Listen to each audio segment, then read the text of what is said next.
था एटली ने। yes. अब बात आती है माउंटबेटन प्लान की। माउंटबेटन प्लान से पहले हमने कहा था या तो उसको डिकी बर्ड प्लान yes, या जो बाल्कनाइजेशन का प्लान था उसकी बात थी। उसके बाद आया आपका पार्टीशन का प्लान, जिसमें आपका रेफरेंडम की बात की गई नॉर्थ वेस्ट फ्रंटियर प्रोविंस में और सिलहेट में, और इंडियन स्टेट जो है फ्री होंगे किसी को भी ज्वाइन करने के लिए, ऐसा फाइनली पूछा गया। और इंडियन इंडिपेंडेंस एक्ट 1947 में आया 18 जुलाई 1947 को पास हुआ। लीडर्स ने इंडिया के कहा जाता है एग्री कर लिया था। नया कॉन्स्टिट्यूशन अभी पेंडिंग था। Existing constituent assembly dominion legislature का काम करेगी। हर डोमिनियन भारत और पाकिस्तान जो है दोनों ही गवर्न किए जाएंगे गवर्नमेंट ऑफ इंडिया 1935 से। और जो ऑफिस था सेक्रेटरी ऑफ स्टेट का वो अबॉलिश कर दिया गया। उसकी जगह या उसकी जैसा जो काम था वो ले लिया सेक्रेटरी ऑफ कॉमनवेल्थ अफेयर्स ने। ठीक है जी। yes. अब बात आती है कांग्रेस और पार्टीशन। कुछ हिस्टोरियंस और स्कॉलर्स का कहना है कि कांग्रेस इंक्लूडिंग नेहरू एंड पटेल वो जिम्मेदार थे, क्योंकि वो पावर चाहते थे और पावर लेने के लिए उन्होंने ब्रिटिश के साथ एक डील स्ट्राइक की जिससे उन्हें इमीडिएट पावर मिल जाए, चाहे वो कंट्री के पार्टीशन के कॉस्ट पर हो। लेकिन पार्टीशन असली में किसी लीडर के पर्सनल फीलिंग का रिजल्ट नहीं था, ना वो किसी पर्सनल लीडर के फीलिंग का फेलियर का रिजल्ट था। पार्टीशन पूरे ऑर्गेनाइजेशन के फेलियर का रिजल्ट था। यानी कि इंडिपेंडेंस ने हमें यह दर्शाया कि जो हमारा फेलियर है वो फेलियर हमारे सक्सेस और फेलियर की डाइकोटॉमी है। और वो डाइकोटॉमी जो है एंटी इंपीरियलिस्ट मूवमेंट को दर्शाती है। एंटी इंपीरियलिस्ट मूवमेंट को दर्शाती है।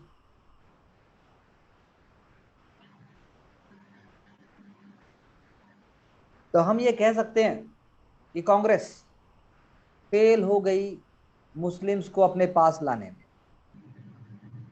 1937 के बाद वो फेल हो गई कम्युनलिज्म को रोकने में। सर सेकंड वाली कह सकते हैं 1937 के बाद वो फेल है कम्युनलिज्म को रोकने। बिल्कुल सही बात है। कांग्रेस के सामने एक ही चॉइस था, या तो पार्टीशन ऑफ इंडिया और या फिर सिविल वॉर। दोनों चीजों में से एक उसको चूज करना था। पूरे भारत में कम्युनल राइट्स फैल गए और सिचुएशन जो है बहुत ही बद से बदतर हो गई। इसका मतलब यह है कि सर्कमस्टेंसेस ऐसे हो गए कि जिसमें ट्रांसफर ऑफ पावर करना बहुत मुश्किल हो गया। दूसरा चॉइस कांग्रेस के सामने था, या तो पार्टीशन या बाल्कनाइजेशन। अगर पार्टीशन स्वीकार नहीं करोगे तो भारत के टुकड़े हो जाएंगे, क्योंकि ब्रिटिश का रोल बहुत इंपॉर्टेंट था और ब्रिटिश रूल किस तरफ इशारा करता है ये भी समझना बहुत जरूरी था।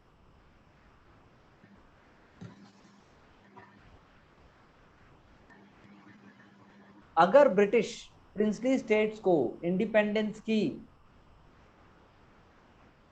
इजाजत दे देता तो कांग्रेस के लिए और मुश्किल हो जाती। ऐसे ही कांग्रेस के सामने ऑप्शन था, एक सेकुलर भारत और एक हिंदू भारत। अगर जिन्ना की बात मान ली जाती कि ठीक है मैं बंटवारा नहीं करता लेकिन मैं इंडियन मुस्लिम्स का सोल रिप्रेजेंटेटिव हूं, फिर क्या होता सचिन जी? सर वो एक कम्युनलिज्म को बढ़ावा दे रहा है इस तरह से कि अगर मैं इंडियन मुस्लिम का सोल रिप्रेजेंटेटिव हूँ, इस तरह से दंगे ज़्यादा हो जाते सर कि एक पूरा पूरा समूह ना सही, लेकिन क्योंकि मासेज में फैल चुका था तो इजीली मैनिपुलेटेड था सर। इसीलिए कम्युनल टैंगल, कम्युनल मैसेकर सबसे इंपॉर्टेंट था। कांग्रेस जितना ज्यादा स्पेस देती चली गई मुस्लिम लीग को कि आप जो है और सुधर जाओ, आप और सुधर जाओ, वो उतना ही बिगड़ते चले। जितना कांग्रेस का कंसेशन दिया जाना, जितना कांग्रेस कंसेशन देती चली गई, उतने ही कांग्रेस के कंसेशन देने के बावजूद कम्युनल फोर्सेस बढ़ती चली। Yes Hindu communalist, Hindu communalist ने भी कोई कसर नहीं छोड़ी और वो हिंदू इंटरेस्ट को ही बढ़ावा दे रहे थे। बात समझ आई मेरी? यस और हिंदू इंटरेस्ट को बढ़ावा देने का मतलब था सेकुलर इंटरेस्ट को पीछे करना। That is why it is very important to understand कि प्रोसेस क्या चल रहा है। तो क्या हम कह सकते हैं कि कांग्रेस ने थ्रू आउट मुस्लिम लीग को अपीज किया? बताइए। Appease means sir? अपीज मतलब कि सचिन पढ़ाई करे ना करे, दीपिका पढ़ाई करे ना करे, लेकिन हाँ बहुत अच्छा पढ़ रही है, हाँ मैं रात को मैं जगूंगा, तुम पढ़ो मैं जगूंगा, अरे मैं ही करूंगा सब। और सचिन अपना काम पूरा करे ना करे, लेकिन मैं जरूर उसको जगह देता जा रहा हूँ। यानी सही को सही ना कहा जाए और गलत को गलत ना कहा जाए। कांग्रेस कर रही है सर ऐसा, हम्म। कर रही है कांग्रेस ऐसा, सच है। ऐसा कर रही है? Yes sir. तो कांग्रेस को क्या करना चाहिए था? कांग्रेस को सर स्ट्रिक्टली विरोध करना चाहिए था, जो जहां वो उसे जगह दे रही है उनकी बातों को, वहां उसे जगह नहीं दे सकती।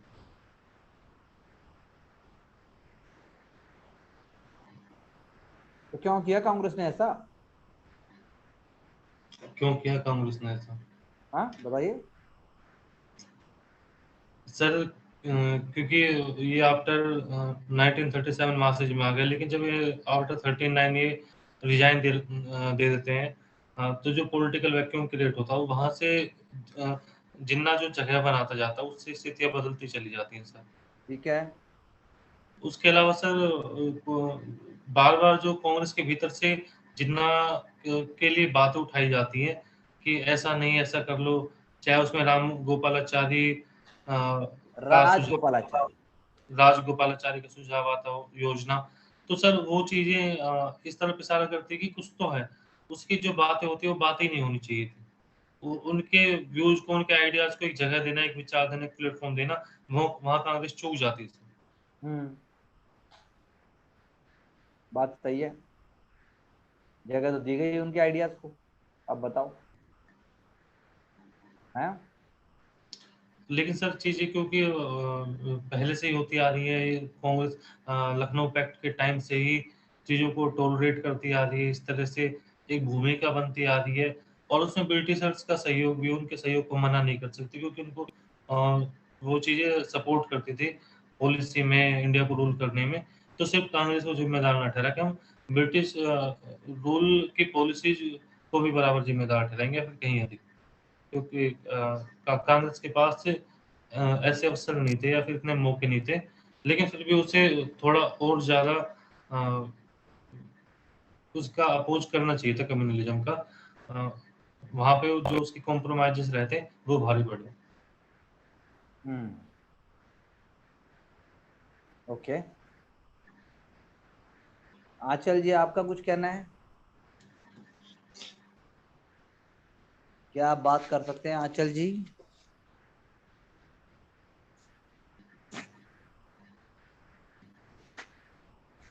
दीपिका जी आपको कुछ कहना है?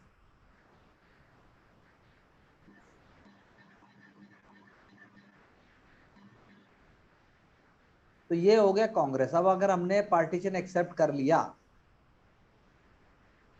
लेकिन हमने तो शुरू से कम्युनलिज्म के अगेंस्ट बात की थी।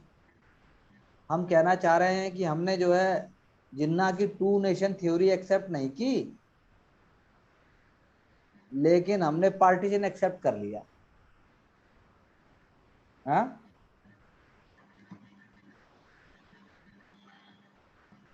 जैसे 1942 में क्रिप्स मिशन में जो ऑटोनॉमी की बात थी मुस्लिम मेजॉरिटी प्रोविंसेस के लिए, वो कांग्रेस ने स्वीकार की थी।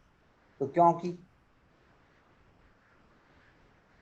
1944 में 44-45 में गांधी और जिन्ना की जब टॉक्स हुई, तो गांधी जी ने क्यों स्वीकार किया कि मुस्लिम मेजॉरिटी एरियाज को हम सेल्फ डिटर्मिनेशन का राइट देंगे? 1946 में कांग्रेस क्यों स्वीकार कर रही थी कि ऑप्शनल प्लानिंग जो ग्रुप है, group A B C D, वो हम मान लेंगे, ऑप्शनल मान लेंगे, ऑल ऑप्शनल प्रोविजंस। कांग्रेस सिर्फ कंपलसरी ग्रुपिंग के अगेंस्ट थी। कांग्रेस ने ये क्यों नहीं किया कि ग्रुपिंग चाहिए ही नहीं? 1946 दिसंबर में जब फेडरल कोर्ट ने, ब्रिटिश कैबिनेट ने अपहेल्ड किया कि भैया जो लीग बोल रही है वो ग्रुपिंग वाला आइडिया ठीक है, बाकी ग्रुपिंग वाला आइडिया कांग्रेस का रॉन्ग है, तो कांग्रेस ने क्यों स्वीकार किया?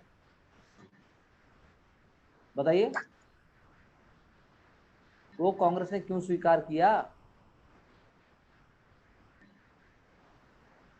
ये सारी चीजें हमें इस ओर लेके जाती हैं कि दिक्कत तो थी।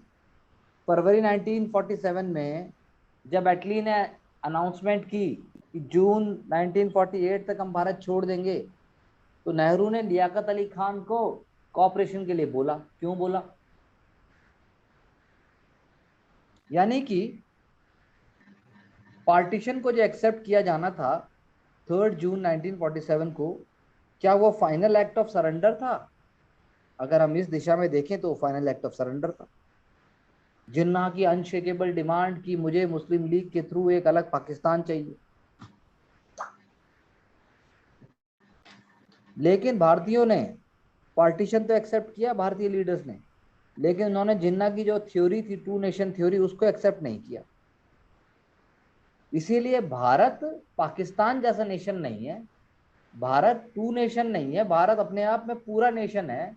पाकिस्तान ने जरूर एक जो भी सोचा उसने किया, लेकिन इंडिया ने एक सेकुलर डेमोक्रेटिक प्रोग्रेसिव रिपब्लिक की तरफ इशारा किया और आगे बढ़ा। जैसे ही पाकिस्तान क्रिएट हुआ तो जिन्ना ने अपनी टू नेशन थ्योरी वापस ले ली और उसने कहा 11 अगस्त 1947 में उन्होंने कहा कि आप चाहे किसी भी रिलीजन के हैं, किसी भी कास्ट के हैं, किसी भी क्रीड के हैं, इससे राज्य का कोई लेना देना नहीं है। लेकिन अब जब उन्होंने एक बार कम्युनल प्रैक्टिसेस को बढ़ावा दे दिया, तो उन कम्युनल प्रैक्टिसेस को रोकना असंभव था, क्योंकि कम्युनलिज्म एक ऐसी आइडियोलॉजी है जिसको आप बढ़ा नहीं सकते। और कांग्रेस ने कम्युनलिज्म को ना रोक के यही सबसे बड़ी गलती की थी। अगर कम्युनलिज्म को रोकती, कम्युनलिज्म को अपोज करती शुरू से, तो शायद ऐसा ना होता। क्या कहना है सचिन जी आपका, बताइए। सही है सर, यही कहना। एक आध लाइन तो एक्स्ट्रा जोड़ दो। सर इसमें जो मुझे क्लियर हुआ सर, मुझे क्लियर हुआ कि अ, अ, देश के डिवीजन में और टू नेशन थ्योरी में क्या डिफरेंस है। पहले मैं शायद दोनों को एक ही मानता था, अब चीजें ज्यादा क्लियर हो पा रही है कि टू नेशन थ्योरी नहीं मानी कि हाँ देश डिवाइड हुआ, लेकिन क्योंकि इंडिया अपने आप में एक पूरा देश था, नेशन था, मतलब उन्होंने रिपब्लिक की तरफ नेशन और डेमोक्रेटिक की तरफ, सेकुलरिज्म की तरफ इशारा किया है, बजाय कि जिन्ना की टू नेशन थ्योरी की। ये बात तो बिल्कुल सही सारी है। चीजें गलत नहीं थी उसमें से, ये चीजें पॉजिटिव रूट के आती है। दूसरा, हम्म क्योंकि एक बार कम्युनलिज्म को बढ़ावा मिल चुका था, तो उसके बाद मैसेज में जाने के बाद इसको रोक पाना इतना आसान नहीं था जितना हमें पेपरों पर दिखाई देते थे। हाँ जमीनी बिल्कुल। चीजों के प्रभाव गहरे थे। अब हम दूसरा एलिमेंट उठाते हैं, गांधी और पार्टीशन का मुद्दा। गांधी जी के लिए कैसा रहा होगा partition, Sachin ji?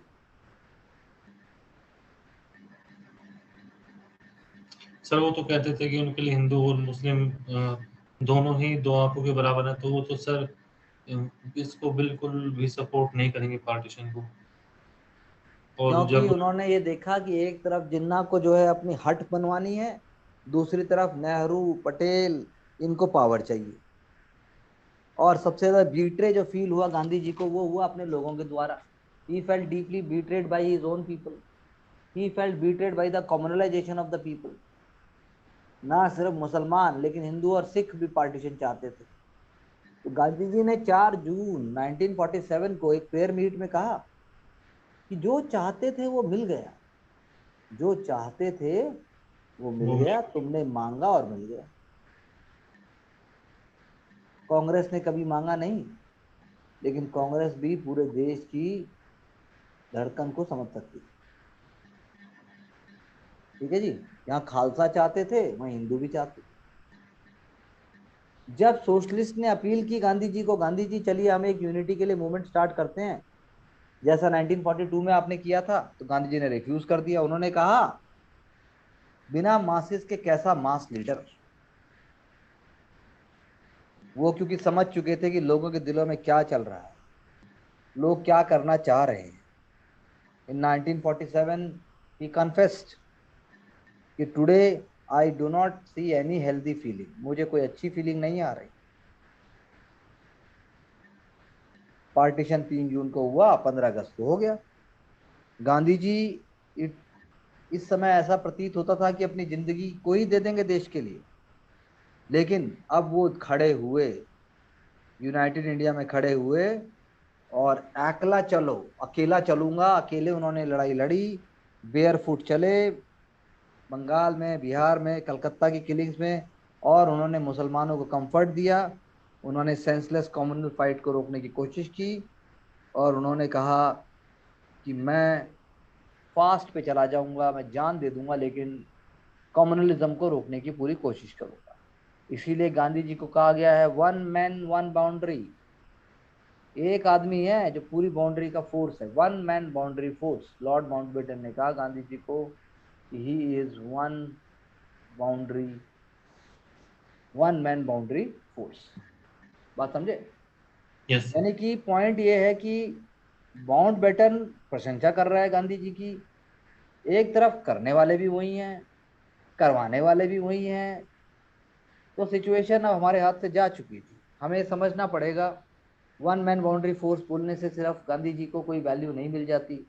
Mahatma Gandhi father of our nation, independence day के दिन उन्होंने फास्ट रखा, और उन्होंने चरखा काता कलकत्ता में, जो कि कम्युनल राइट से मोस्ट अफेक्टेड था। और 30 जनवरी 1948, मात्र कुछ महीने बाद ही, नाथुराम गॉडसे ने उनकी हत्या कर दी। नाथुराम विनायक गॉडसे, जिसकी भारत में आज बात होती है, कई जगह लोग उनके स्टैचू लगाना चाहते हैं। हिंदू महासभा और बाकी ग्रुप्स ऐसे हैं जो उसकी पूजा भी करते हैं, उनके लिए ऐसा होने लगा। तो ये गांधी जी के बारे में आप कह सकते हैं, गांधी जी चाहते बिल्कुल नहीं थे, लेकिन उन्होंने फिर भी हिम्मत दिखाई। 1940 से 46 तक प्रेसिडेंट मौलाना अबुल कलाम आजाद थे, और मोहम्मद अली जिन्ना के वो एक तरीके से विरोधी थे, पार्टीशन के भी विरोधी थे, सेकुलरिज्म के बहुत अच्छे प्रोपोगेटर थे। लेकिन उनकी भी नहीं सुनी गई, और उन्होंने कहा कि पाकिस्तान की जो स्कीम दी गई है, वो स्कीम जो है ना सिर्फ पूरे भारत के लिए अच्छी नहीं है, बल्कि मुसलमान देशों के लिए भी अच्छी नहीं, क्योंकि उससे ज़्यादा प्रॉब्लम शुरू ज़्यादा होती हैं, सोल्यूशन कम मिलती। तो अबुल कलाम आज़ाद जी की जो ऑटोबायोग्राफी है, उसका नाम है इंडिया विंस फ्रीडम।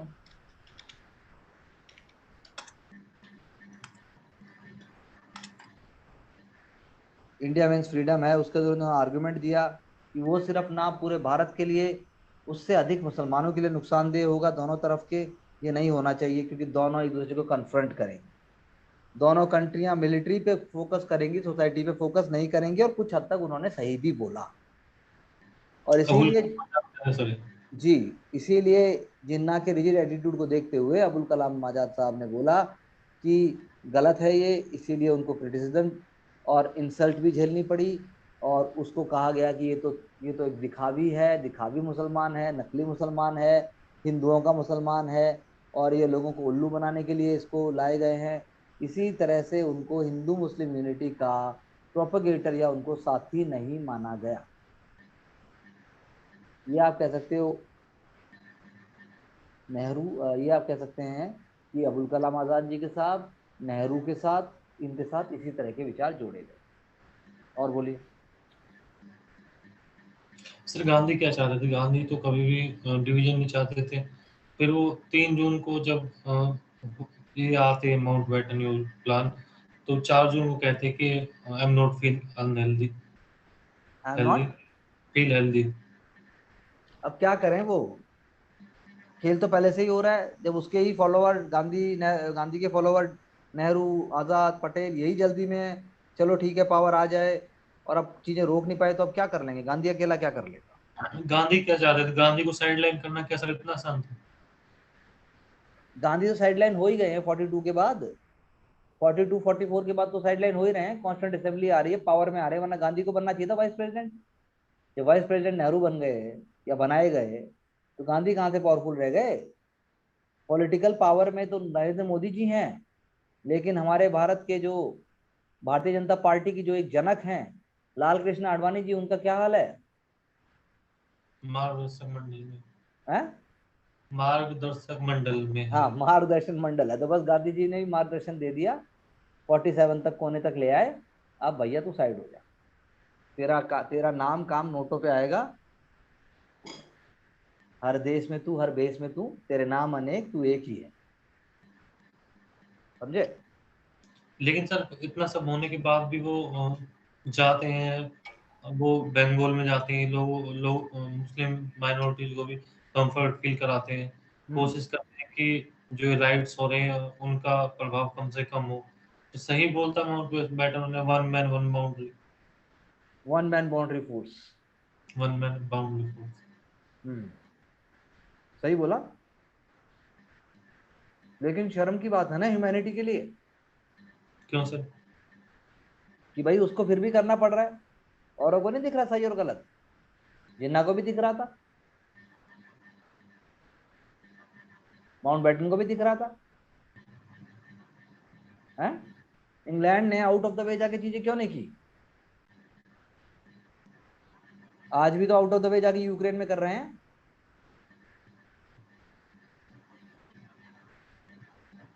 नहीं कर रहे? वो प्लान ला रहे हैं, लेकिन वो ये भी तो चाह रहे हैं कि जो कम्युनिटीज हैं सबको साथ लेकर चला जाए, क्योंकि उन्हें मुस्लिम लीग भी साथ पता में। था, इंग्लैंड को भी पता है अच्छे से कि इंडिया में यूनिटी इन डाइवर्सिटी है। हिंदू मुसलमान सिखों में यहाँ कोई पंगा नहीं है। ये सब जो है पॉलिटिसाइज्ड है, वेस्टेड इंटरेस्ट की वजह से है। लोग यहाँ साथ ही रहते हैं। आज भी इंग्लैंड को पता है।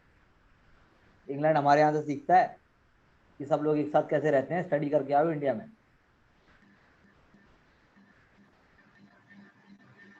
तो ये इशू नहीं था।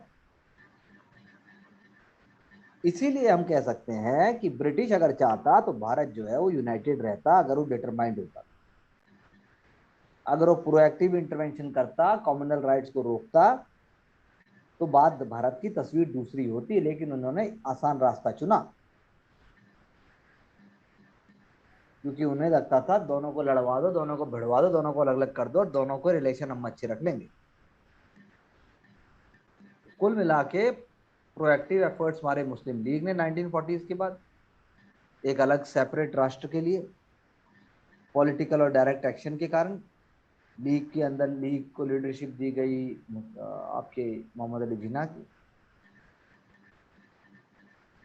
पूरे के पूरे उसमें लीग को पेट्रोनेज मिली, शुरू से लेके आखिर तक league is given patronage by the British. कोई एस्केप रास्ता था ही नहीं हमारे लिए। तो कांग्रेस ना सिर्फ कम्युनल लॉजिक नहीं समझ पाई, बल्कि उसने सबको अपने साथ भी नहीं लिया, क्योंकि लॉन्ग टर्म कोई स्ट्रेटजी थी नहीं। इसीलिए 15 अगस्त 1947 को जब हमारा झंडा आरोहण हुआ, जब हमारा देश आजाद हुआ, तो हमने ये पाया पार्टीशन हो चुका है, बंटवारा तो हो गया है। एक तरफ बंटवारा और मारकाट और ब्लडशेड, एक तरफ भारत की आजादी।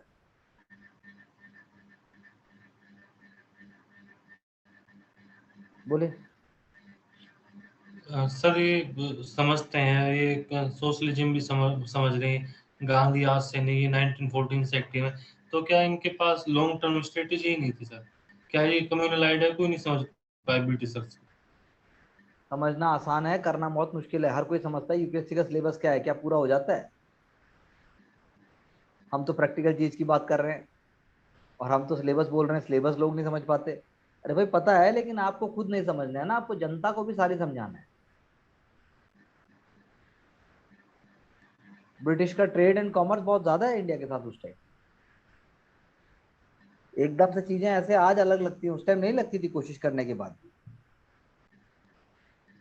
तो एक डेडलॉक खत्म हुआ, फ्रीडम आई। सबका यही कहना था हिंदुस्तानी लीडर्स का, चलो भाई पार्टीशन हो गया, गलत है, लेकिन अब हम अपने भारत को बनाएं।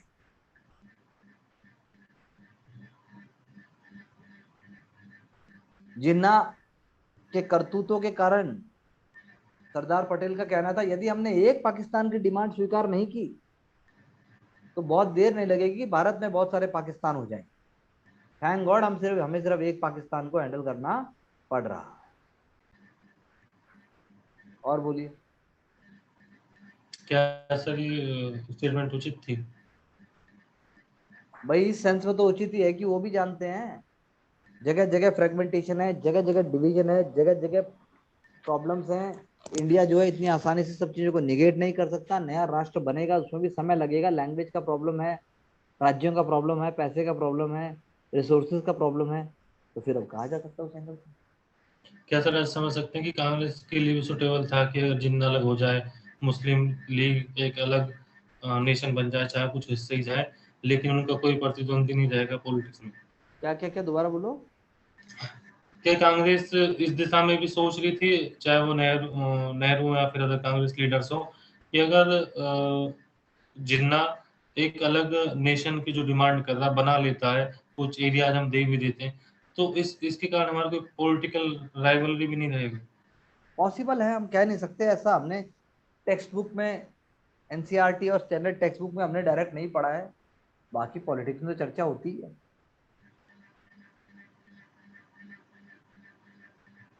क्योंकि अगर पॉलिटिकल राइवलरी है तो वो चीजों को उनकी तरह से नहीं होने देगा, बिल्कुल, ये बात तो सच है। उठाया जाएगा चीजों को, बिल्कुल। अ, बराबर पोजीशन खड़ी रहेंगी, चीज आसान नहीं हो पाएंगी। और अगर कॉन्स्टिट्यूशन भी बनता है, उसमें पार्टिसिपेट भी करते हैं, तो वो कॉन्स्टिट्यूशन को अपने तरीके से बनाने के लिए, क्योंकि उनके प्रतिनिधि वहां पे रहते, तो माइनॉरिटीज के लिए या फिर अदर जो क्लासेज है, उनका रिप्रेजेंटेशन हमें और ज्यादा दिखाई देता है। सही कह रहे हैं आप।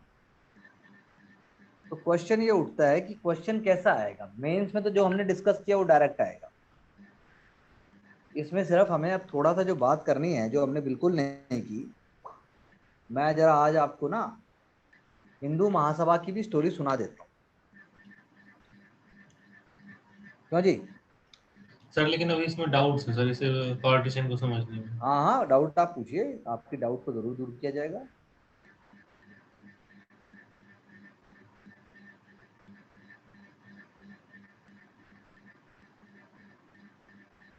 सर कांग्रेस, क्वेश्चन आ जाए, कांग्रेस और क्या कदम उठा सकती थी इसको पार्टीशन को रोकने के लिए तो सर? हमने डिस्कस किया था ना, कांग्रेस शुरू से कंसेशन ना देती, कांग्रेस शुरू से अपीज ना करती, कांग्रेस चीजों को और हेड ऑन लेती, मुसलमानों को अपने अंदर में और जोड़ने का प्रयास करती।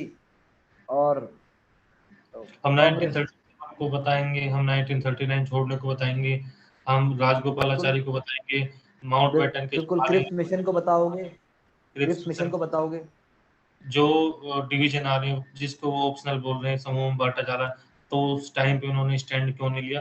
तो जो लास्ट मोमेंट है जहाँ पे कांग्रेस चाह रही कि उसे पावर मिल जाए, वहां पे उसका एक मजबूत स्टैंड नहीं दिखाई दे रहा, बल्कि वो चाह रही कि किसी तरह से इंडिपेंडेंस या फिर सत्ता का हस्तांतरण सुनिश्चित हो पाए जल्दी से जल्दी। बिल्कुल सही बात है, बिल्कुल सही बात है। और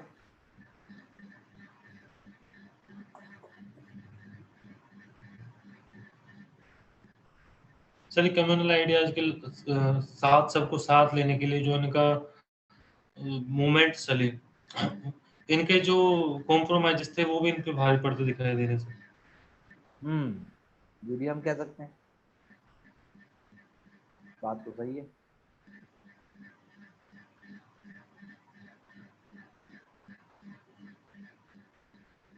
और ब्रिटिशर्स बताइए। हाँ, ब्रिटिशर्स की कौन कौन सी एक्ट आई इंसलग और क्या कुछ ऐसी पॉलिसी, मैं 1909 की बात नहीं कर रहा, 1919 की भी नहीं कह रहा सर, 35 की भी नहीं कह रहा, बट और कुछ ऐसा क्या किया ब्रिटिशर्स ने जिससे कि सुनिश्चित हो गया कि कम्युनलिज्म के आधार पे ही डिवीजन हो? ये सारी हैं यार, रेशियल से लेकर सिविल सर्विसेज से लेकर कॉन्स्टिट्यूशनल डेवलपमेंट से लेकर सेपरेट इलेक्टोरेट से लेकर police army, everywhere they are practising this. तो नेचुरल और जनरल रहने का तो मौका ही नहीं है, ना कोई मौका मिला, ना कोई मौका मिला, और ना उस तरीके की कोई बात थी। बहुत ही ज्यादा कॉम्प्लेक्स सिचुएशन पैदा हो गई। तो जो जितने इंपॉर्टेंट इवेंट्स हमने कवर किए हैं, अब सीडीएम है, एमसीएम है, क्विट इंडिया मूवमेंट है, उसके थ्रू भी हम यूनिटी का मैसेज दे सकते थे, लेकिन हमने बहुत ज़्यादा वैसा नहीं किया, क्योंकि गांधी जी, बाकी लीडर, सब लोग बहुत ही इंटेंसिव मूवमेंट्स में बिजी हैं। लेकिन इन सब के बावजूद साइड बाय साइड में, क्या वाकई आम आदमी को पता नहीं चल रहा था कि मुसलमान और हिंदू में गैप होता जा रहा है? उसको ही पता था।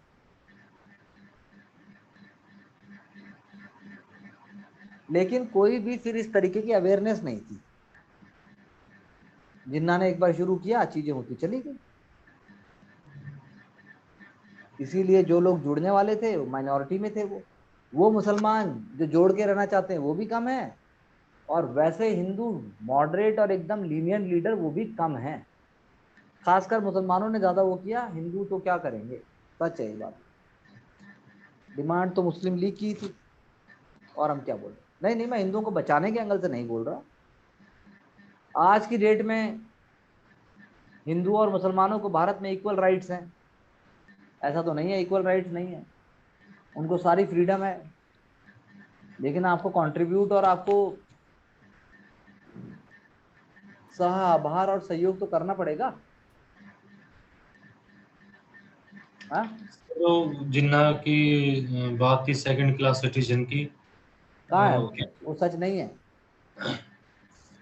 आईएएस बनते हैं हमारे यहाँ, मुस्लिम्स आईएएस हैं, मुस्लिम्स हमारे यहाँ हर फील्ड में है, इलीट क्लास भी है, सब है यार हमारे यहाँ, ऐसा थोड़ी ना। सर एक कुछ लोगों को प्रतिनिधित्व मिल जाना, कुछ ही का आगे आ पाना, हम ये सुनिश्चित नहीं कर सकते कि सभी आगे बढ़ चुके हैं सर। भारत जैसे बहुत बड़े राष्ट्र में, जहां पर 100 करोड़ और 125 करोड़ से अधिक आबादी है, वहां सबका आगे आना संभव है। हम स्विट्जरलैंड नहीं है। स्विट्जरलैंड नहीं है, लेकिन सर अगर हम आम जनता में बैठते हैं, केवल बातें करते हैं, इवन इंस्टीट्यूट में भी बैठे हैं, बातें कर रहे हैं, तब भी रेडिकल आइडियाज देखने के लिए मिल जाएंगे जो रेडिकल स्टूडेंट्स। आइडिया किसी भी यस। राष्ट्र के लिए बुरे नहीं है, जब तक वो किसी दूसरे का अहित नहीं कर रहे। यूथ होगा तो रेडिकल तो होगा, लेकिन रेडिकल आइडिया पॉजिटिव डायरेक्शन में भी जा सकता है। सर किसी कम्युनिटी को उसके कम्युनिटी के आधार पे ही जज करना और उसी गलत के है। आधार पे बोलना, उस वाले रेडिकल की बात कर रहा हूँ। वो रेडिकल नहीं होता, वो तो फंडामेंटलिस्ट आइडिया है, वो कम्युनलिस्ट आइडिया है, उसको सपोर्ट नहीं करना चाहिए। कोई भी तो सोसाइटी आगे नहीं बढ़ती वैसे। क्या कह रहे हैं? कम्युनलिज्म तो आज भी है सर। कम्युनलिज्म आज है, इसीलिए भारतीय प्रशासनिक सेवा, भारतीय प्रतिनिधित्व, देश के राष्ट्रपति, प्रधानमंत्री कहते हैं एक भारत श्रेष्ठ भारत।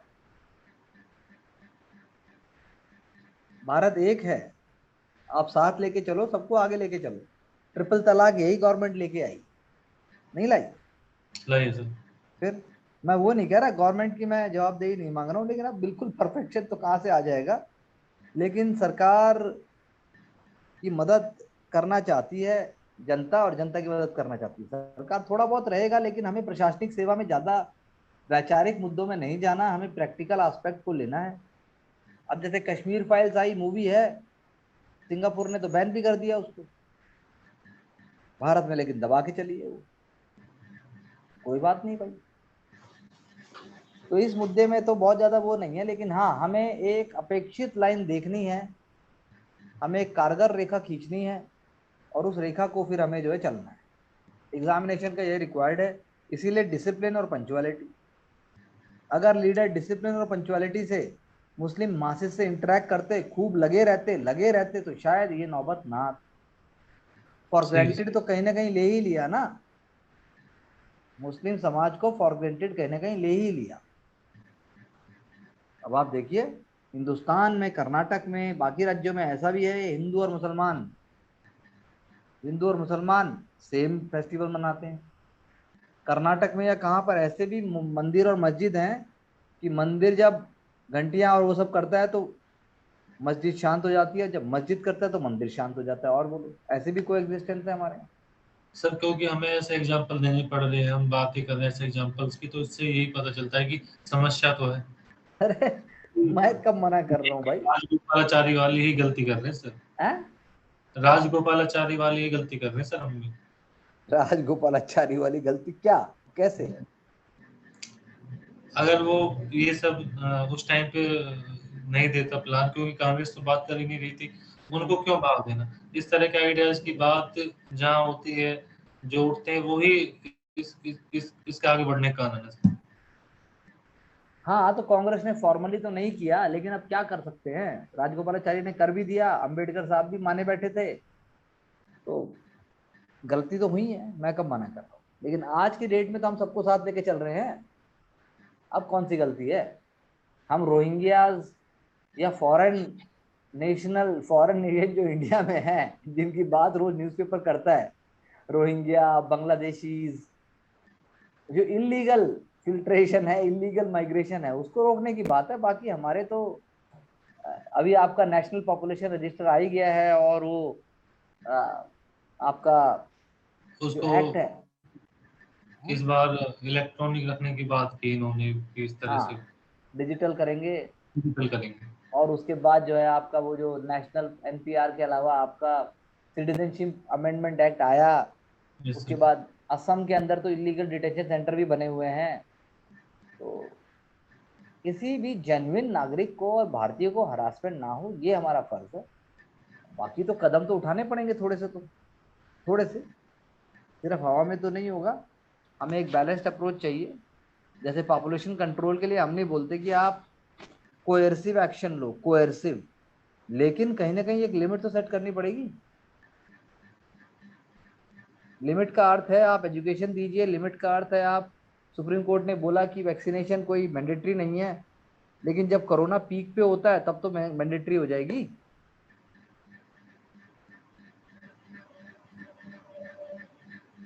बताइए।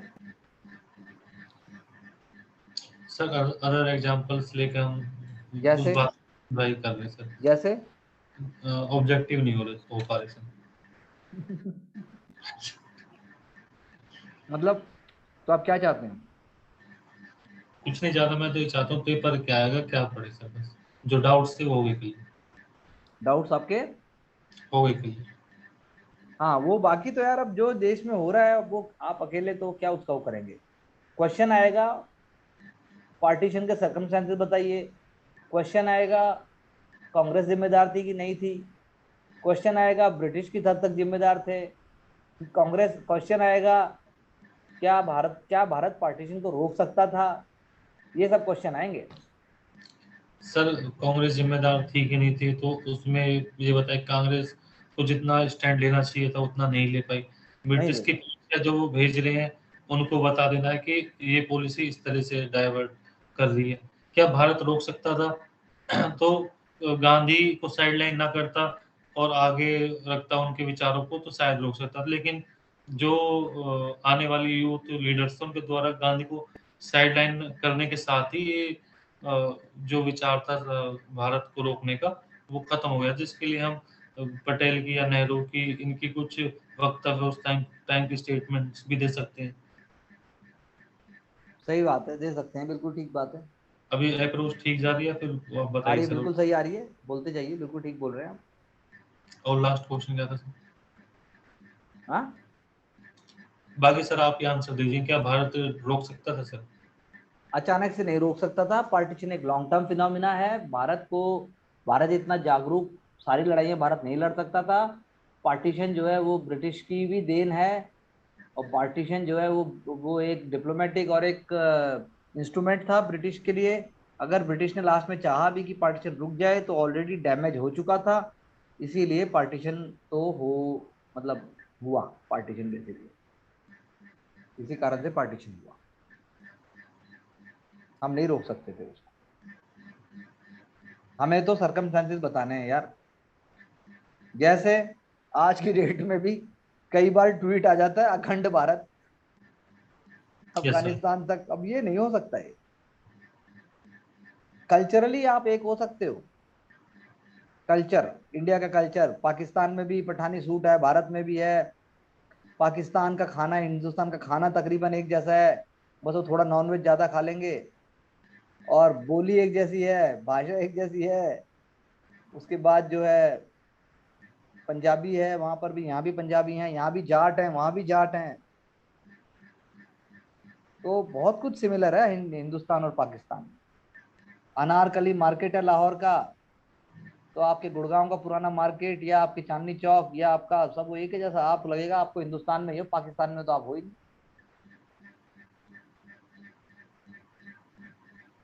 लेकिन वो ये धर्म के आधार पर हमारा दुश्मन मुल्क, जब बात ये होती है तो फिर तो गड़बड़ हो जाती है, तो टेररिज्म को पनाह देता है।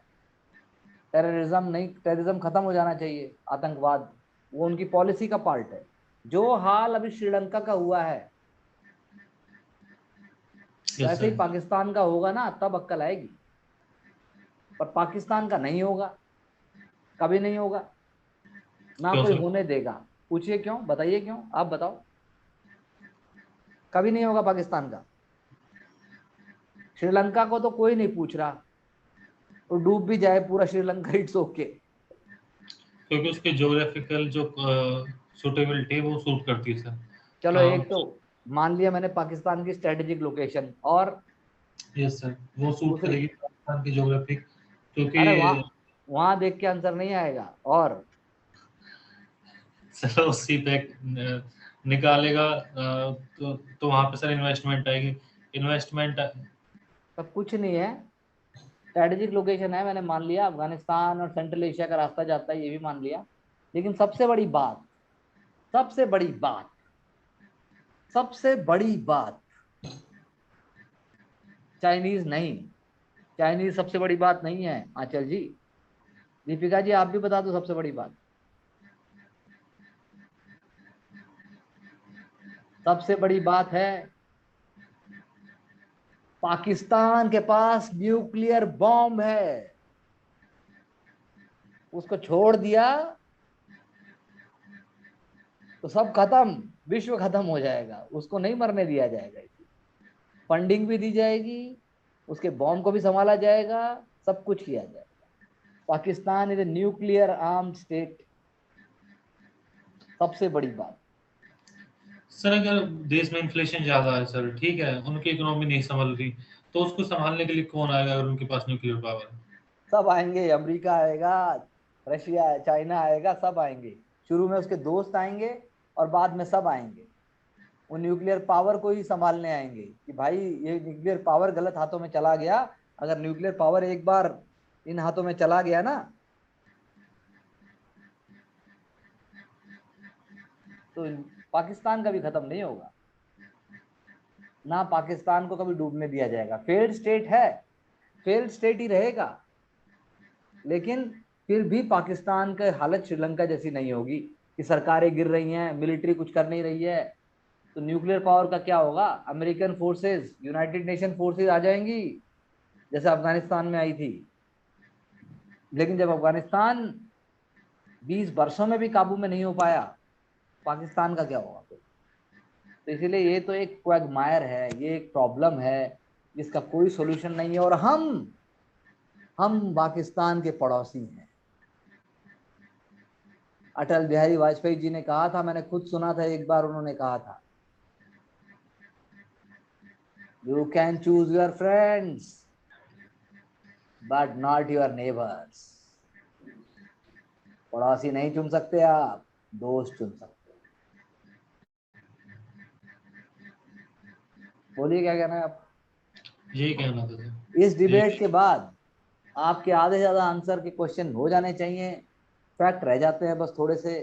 फैक्ट आप 2 बार पढ़ोगे और उत्तर लिखोगे, काम हो जाएगा। लेकिन एज आई ऑलवेज से कि आपको टाइमली, पंचुअली, डिसिप्लिन तरीके से काम करना चाहिए सबको, और कोई रास्ता नहीं है। कितने भी इमोशनल हो जाइए, पेपर इमोशन से नहीं निकलेगा, नहीं निकलेगा, नहीं निकलेगा।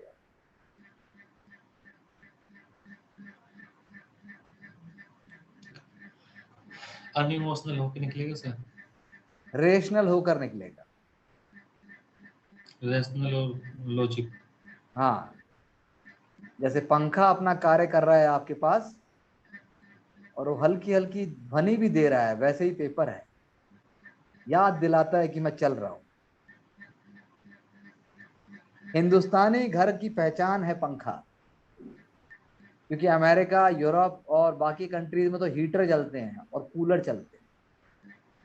तो पॉइंट ये है कि कोई भी कंट्री, जैसे अब मैंने बोला हिंदुस्तान के केस में हिंदू महासभा थी, तो हिंदू महासभा का पहला नाम था सार्वदेशिक हिंदू सभा, सार्वदेशिक। बाद में उसका नाम हो गया अखिल भारतीय हिंदू महासभा। जब पार्टीशन ऑफ बंगाल हुआ तभी सांसें उखड़ने लगी थी, और 1905 के बाद ऑल इंडिया हिंदू मतलब हिंदू महासभा की स्थापना हुई। जैसे ही मुस्लिम लीग बना, पार्लियामेंटो रिफॉर्म्स आए, हिंदू लीडर्स भी इकट्ठे हो गए और उन्होंने बोला अगर मुसलमानों की कम्युनिटी राइट्स अगर अंग्रेज प्रोटेक्ट करेंगे तो हमारे राइट्स जो है हम खुद प्रोटेक्ट करेंगे। लालचंद एक लीडर थे, लालचंद 1909 में, बहुत फेमस लीडर हैं, आर्य समाज लीडर भी थे ये। लालचंद और UN मुखर्जी सबसे पहले उन्होंने जो है पंजाब हिंदू सभा की स्थापना की।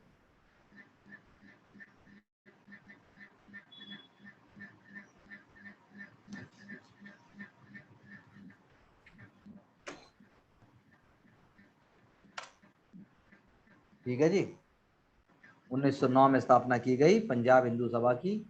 सभा ने बोला कि हम कोई सेक्टेरियन बॉडी नहीं है, हमारा एम है पूरे हिंदू समाज के हितों की रक्षा करना। और 1909 में पंजाब प्रोविंशियल हिंदू कॉन्फ्रेंस हुई, जिसने कांग्रेस को क्रिटिसाइज किया कि आपने हिंदुओं के हितों की रक्षा नहीं की है। सभा के लीडर्स ने कहा कि हिंदुओं को भी सेपरेट नेशन चाहिए और मुसलमानों को कोई भी राइट नहीं दिया जाना चाहिए इस प्रकार का, जैसा कि अभी मुस्लिम लीग मांग रही है और अंग्रेज उन्हें दे रहे हैं। और ऐसे करके वो करती रही।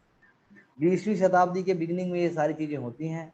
पंजाब प्रिकर्सर था, पंजाब बहुत इंपॉर्टेंट एरिया था, और आप ये लगा लीजिए कि चलते चलते आगे तक बहुत ही इंपॉर्टेंट इन्होंने काम किया। ऑल इंडिया हिंदू महासभा बनाने की बात भी कांग्रेस सेशन में ही पहली बार हुई, और लाला ब्रिजनाथ एक थे, उन्होंने एक कॉन्स्टिट्यूशन बनाया। लाला ब्रिजनाथ ने 1910 में कहा कि भाई हिंदुओं का भी एक कॉन्स्टिट्यूशन होना चाहिए। ठीक है जी। और इस तरह से चीजें आगे बढ़ी।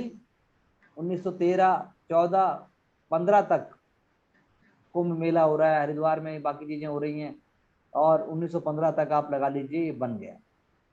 जैसे हिंदू महासभा, ऑल इंडिया हिंदू महासभा के सेशन हुए जब हरिद्वार में हुए, उसके बाद लखनऊ में हुआ 1915 में, हरिद्वार में भी 1915 में, दिल्ली में भी हुआ, चलते रहे ये। और एक अम्ब्रेला ऑर्गेनाइजेशन बन गई जिसमें पूरे हिंदुओं के हितों की रक्षा करने की बात की गई। और आप सुन लीजिए ध्यान से, इस कॉन्फ्रेंस में स्वामी श्रद्धानंद और महात्मा गांधी भी प्रेजेंट थे जब ऑल इंडिया हिंदू महासभा बनाने की बात की। गांधी जी भी थे और आपके स्वामी श्रद्धानंद भी थे। ठीक है जी। 1921 में इन्होंने अपना नाम बदल लिया, अखिल भारतीय हिंदू महासभा, इंडियन नेशनल कांग्रेस की तरह। आवाज आ रही है मेरी? Yes sir. मेरी आवाज मुझे इको क्यों हो रही है? क्यों हो रही है? नहीं पता सर। आपको इको हो रही है? इको हो रही है? No sir. ओके, ओके, अब इको नहीं हो रही। तो हिंदू महासभा एक बॉडी बन गई और पंडित मदन मोहन मालवीय, बनारस हिंदू यूनिवर्सिटी जिन्होंने फाउंड किया, लाजपत राय, ये सब लीडर्स के अंदर वो आगे बढ़ने लगी, हिंदुओं को पॉलिटिकली यूनाइट करने की बात करने लगी, उनकी एजुकेशन की, उनके इकोनॉमिक डेवलपमेंट की बात करने लगी। साथ ही साथ हिंदुओं को रोकना है मुसलमान में कन्वर्ट होने के लिए, और जो हो चुके हैं वो मुस्लिम जो है हिंदुओं में दोबारा कन्वर्ट हो जाए, जिसे हम कहते हैं शुद्धि मूवमेंट। 1920 के पश्चात हिंदू महासभा किसके अंडर के इन्फ्लुएंस में आएगी? आपकी मुंजे एक लीडर थे, बालकृष्ण शिवराम मुंजे एक हिंदू लीडर थे बड़े फेमस, बालकृष्ण शिवराम मुंजे, मैं लिख देता हूं।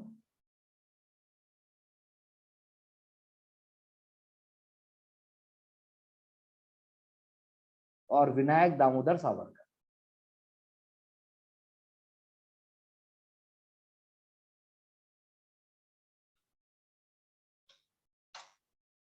बालकृष्ण शिवराम मुंजे और विनायक दामोदर सावरकर, ठीक है जी, इनके उससे बना। और महासभा जो है वो एक बहुत ही क्रिटिक बन गई कांग्रेस की, और महासभा इस बात को भी क्रिटिसाइज करती थी कि कांग्रेस जो है मुसलमानों को क्यों सपोर्ट करती है, क्यों उनको अपीज करती है, ठीक है। और उन्हीं के एक मेंबर थे 1925 में, उसी के एक फॉर्मर मेंबर थे जिनका नाम था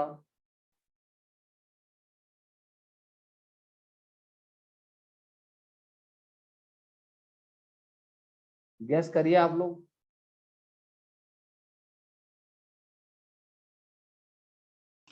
रिपीट करोगे सर क्वेश्चन? वो कौन थे 1925 1925 में जिन्होंने जिन्होंने हिंदू महासभा हिंदू को महासभा छोड़ा को छोड़ा और वो और वो नई नई ऑर्गेनाइजेशन बनाने के लिए ऑर्गेनाइजेशन चले बनाने के गए? लिए चले गए?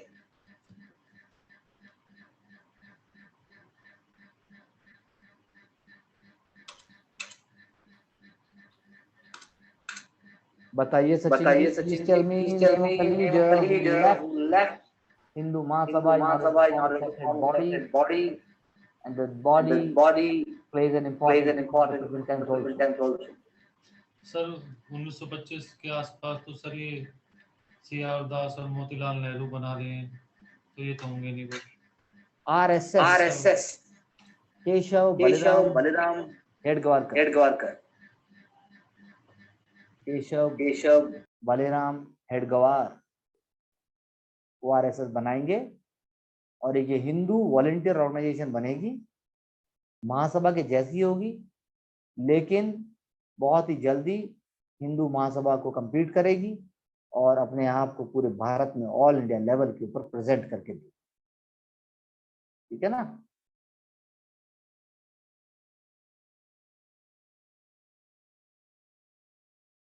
बात समझ में आई?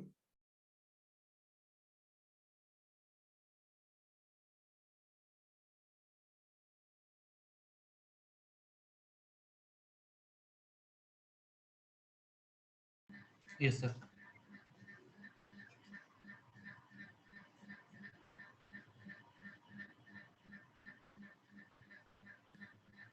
तो अब ये जो हिंदू महासभा जो बनेगी है, और ये कोई सेपरेट नेशन की बात नहीं कर रही है। इसका एजेंडा अगर हिंदू नेशन का है भी, तो it is not saying that none of the other communities should not live in India. It is just as I told you, they want to embrace a bigger level, a bigger form of life for India. That is what they want. Hindu Mahasabha Gandhi ji की जो freedom movement थी उसको support नहीं कर रहे हैं, CDM को भी सपोर्ट नहीं कर रहे हैं। और 1937 में जब कांग्रेस जीती और कांग्रेस मिनिस्ट्री ने रिजाइन किया, तो ये भी हुआ है कि हिंदू महासभा ने मुस्लिम लीग के साथ ज्वाइन कर लिया, बाकी पार्टी के साथ ज्वाइन कर लिया गवर्नमेंट बनाने के लिए। और ऐसे कोएलिशन जो है वो सिंध में, एनडब्ल्यूएफ में और बंगाल में भी बने। आप बताइए फिर आप, हाँ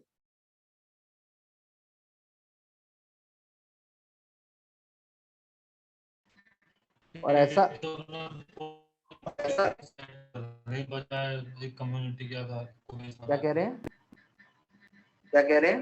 ये तो अपनी पॉलिटिकल एक्सपेक्टेशंस फुलफिल कर रहे हैं हाँ सर, कम्युनिटी को बेस बिल्कुल, बना। I agree with you. ये गलत है।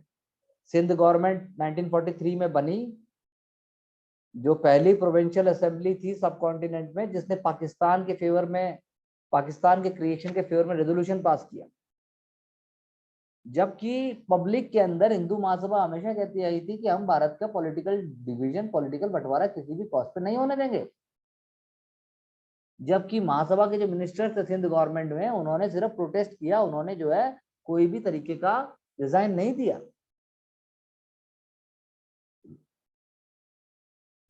समझे? ऐसे ही नॉर्थ वेस्ट फ्रंटियर प्रोविंस में हिंदू महासभा मेंबर जो है, उन्होंने गवर्नमेंट जो बनी, सरदार औरंगजेब खान जो थे, उनके लीडरशिप में जो सरकार बनी, उसको ज्वाइन किया। और महासभा की तरफ से एक इम्पोर्टेंट लीडर थे, उनका नाम था मेहरचंद खन्ना। अभी भी लोधी कॉलोनी में इंडिया हैबिटेट सेंटर के पास मेहरचंद मार्केट है, वो इन्हीं के नाम पे है। तो इस तरह का था। बंगाल में भी हिंदू महासभा ने कृषक प्रजा पार्टी बंगाल की पार्टी थी, उसको उन्होंने ज्वाइन किया, कृषक प्रजा पार्टी को। और उन्होंने कृषक प्रजा पार्टी में लिख देता हूं,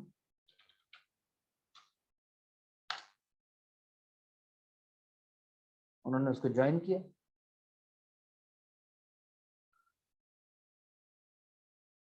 क्विट इंडिया मूवमेंट की अगर हम बात करें, क्विट इंडिया मूवमेंट की अगर हम बात करें, तो हिंदू महासभा ने उसको ऑफिशियली बॉयकॉट किया। उन्होंने ये तक कहा कि जो हिंदू हैं और जो गवर्नमेंट जॉब या बाकी की है, वो वहीं रहे, वो अपनी सीट्स पर जुड़े रहें, अपनी पोस्ट पर जुड़े रहें, और क्विट इंडिया मूवमेंट किसी भी कॉज पर ज्वाइन ना करें। श्यामा प्रसाद मुखर्जी उस टाइम जो लीडर थे, श्यामा प्रसाद मुखर्जी, श्यामा प्रसाद मुखर्जी का नाम आपने सुना होगा। श्यामा प्रसाद मुखर्जी हिंदू महासभा के लीडर थे। उन्होंने जो है लेटर लिखा ब्रिटिश गवर्नमेंट को कि वो क्या करे। तो अब क्या करे का अर्थ ये है कि वो पूरी तरह से क्लियर थे कि हमें जो है ये देखना है कि अगर ब्रिटिश को कांग्रेस कह रही है क्विट इंडिया, तो बंगाल की गवर्नमेंट पूछ रही है गवर्नमेंट से कि हमें कैसे रिएक्ट करना है। Okay, yes sir. अब क्वेश्चन उठता है कि जब हिंदू महासभा और उनके लीडर्स ने national movement known specifically in the last decade of the freedom struggle, they have not supported this much, and they have not supported anyways. So should we write such points and ideas? No, we must be aware, but we should not write them. अब एक तरफ तो वो untouchability को oppose भी करते हैं, एक तरफ हिंदू कस्टम्स को रखने की बात भी करते हैं। ठीक है, महात्मा गांधी जी के असैसिनेशन से जुड़े हुए हैं हिंदू महासभा लीडर्स, और हिंदू महासभा ने गांधी जी के जो जिन्ना से टॉक्स हुए थे उसको भी क्रिटिसाइज किया था, और इवन भारत के बंटवारे को उन्होंने जो है इस तरीके से देखा कि ये बंटवारा जो है वो गांधी जी की वजह से। 20 जनवरी 1948 को नाथूराम गॉडसे ने महात्मा गांधी को 3 बार गोली मारी और मार दिया। दिगंबर बागड़े, गोपाल गॉडसे, नारायण आप्टे, मदन लाल पहवा, ये वो लीडर्स आइडेंटिफाई किए गए थे हिंदू महासभा के जो जुड़े हुए थे गांधी जी के असैसिनेशन से। ठीक है जी।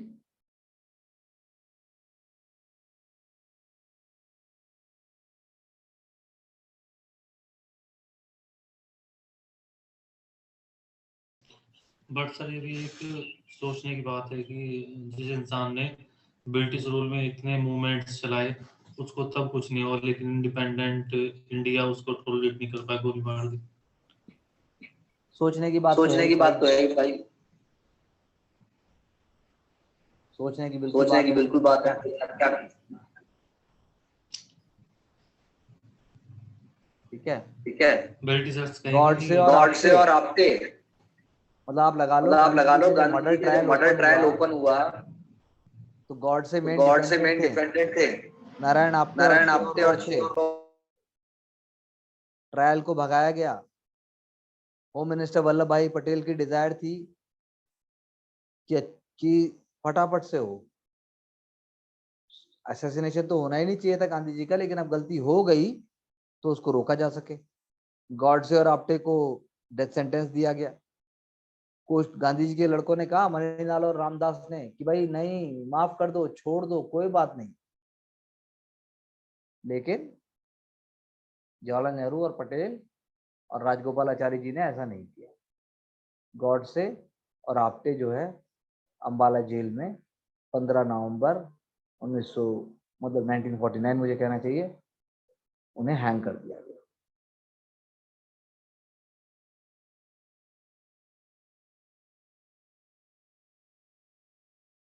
ठीक है जी। Yes sir. तो हमें तो तो इससे हमें तो पॉजिटिव इससे निकालना है पॉजिटिव निकालना है कि सॉल्यूशंस कि कैसे हो सॉल्यूशंस सकते हैं, कैसे हो सकते हैं, rather than rather than what happened. What happened. आप चीजों को आप पढ़िए, चीजों को पढ़िए, समझिए समझिए और पूछिए। और पूछिए।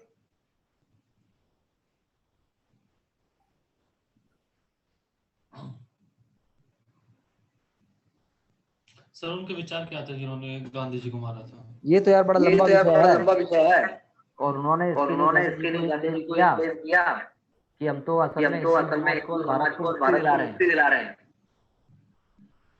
उनके अपने उनके आइडियाज अपने थे आइडियाज थे जिन पर जिन पर मुझे कहना चाहिए नाटक बने हैं, मूवी बने, इंटरव्यू लिया गया था। महात्मा गांधी के जो ठीक है, अगर एक सिंपल भाषा में कहूं तो उनका कहना था कि गांधी जी लोगों को उल्लू बनाते हैं, लोगों को सिंपैथेटिकली फूल बनाते हैं, इसलिए हमने उसको मार दिया। ऐसा भी उनके एक किलर ने कहा था। बात समझ आई? Yes sir. गांधी जी गांधी छलावा जी करते छलावा हैं, करते हैं, गांधी जी गांधी जी ट्रूथफुल नहीं है। ट्रूथफुल नहीं है। ओके,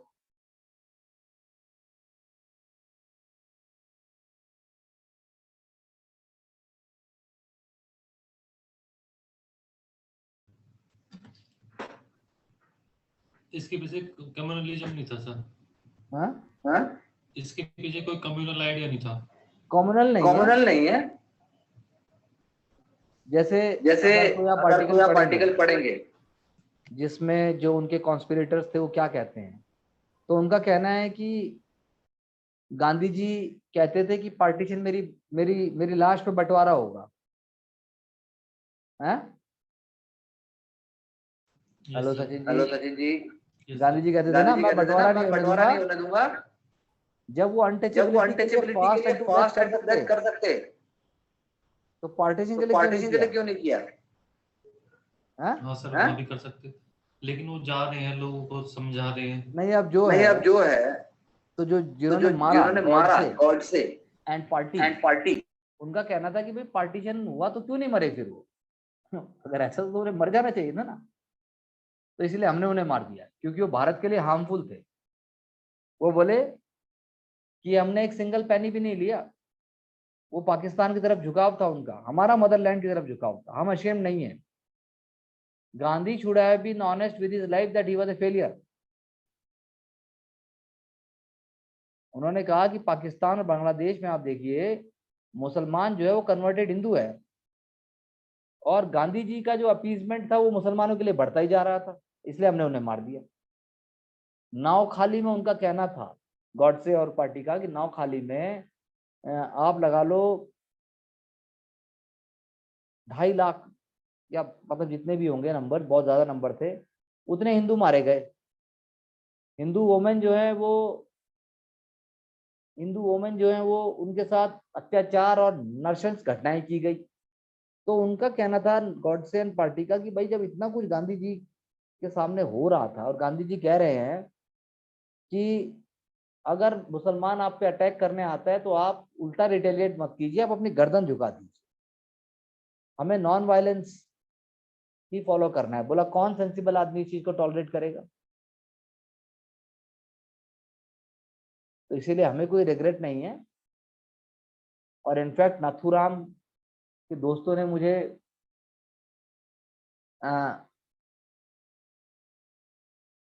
मुझे बोला, मतलब उनका कहना था कि जो मतलब नथुराम और बाकी लोग जो थे उनका कहना तो सजा तो दी गई थी, लेकिन जिनको सजा नहीं दी गई तो वो जो बच गया या जिसने पार्टिसिपेट नहीं किया उसने एक तरीके से इनजस्टिस किया।